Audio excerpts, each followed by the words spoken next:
So, ayun na nga guys, what's up? Kamusta?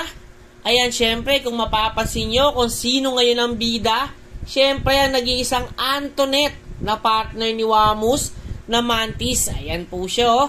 Ikot natin ng konting enclosure para nakaharap siya sa inyo. Ayan, tumingin ka agad sa ating camera, oh. Yan, oh, napansin niya kasi may liwanag. Ayan na po si Antoinette. Syempre, same as Cherry White, yung kagaya ng pinangako ko sa inyo after ng molt nila. After 5 days, pakakainin na natin sila at tingnan natin kung magbibigay ba siya ng napakalupit na takedown. Kagaya ng ginawa ni Cherry White, binakbak kaagad ng malala. So, paano? Game, kukuha na ulit tayo ng Super Worm. Ayan, ang ating Super Worm. At ilalapag natin ng medyo malayo-layo. Tingnan natin kung pupuntahan niya ba. So, let's go.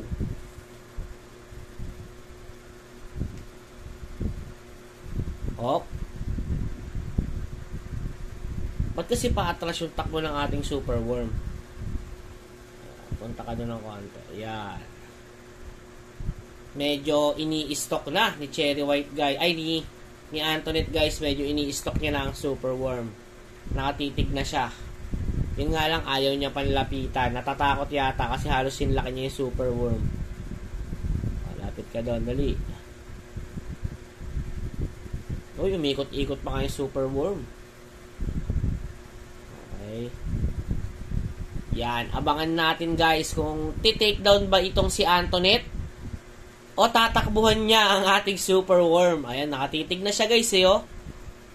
Yan. Sige, bakbakin mo yan Antoinette. Malamang gutom ka na. Yan. Kasi magaling sumayaw yan si Antoinette eh.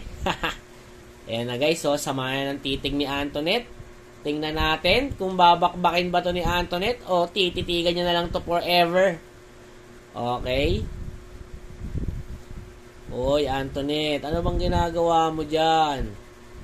Mukhang sinasayaw-sayaw na naman tayo ng Berlate, ha? Umuugoy-ugoy siya, kung mapapansin nyo. Ayan. Ayan na guys, nakaporma na guys.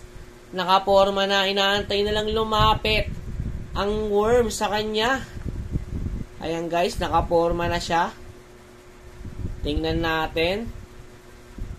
Tatakbo o kakainin? Okay, ayan na, nakaporma na. Yakap malala ka dyan, boy. Yakap malala ka. Sige, go, Antoinette, banata pa. Nakita nyo ba yon? Kaso pinag-antay tayo ng matagal-tagal. Grabe naman to si Antoinette eh. Binitin-bitin pa tayo, babakbakin din naman pala kagad. Pero ayun, oh, grabe to guys, so inuluhan kagad, oh. Yan ang ating mga Mantis sa JK's Web Collection Room. Meet Antoinette. Yan, iba yung color form niya na Mantis natin dito.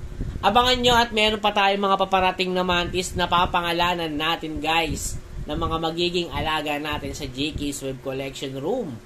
So, tara titigan natin ang malapitan kung paano niya bang inangab-ngab yung kanyang food trip. Tara, let's go!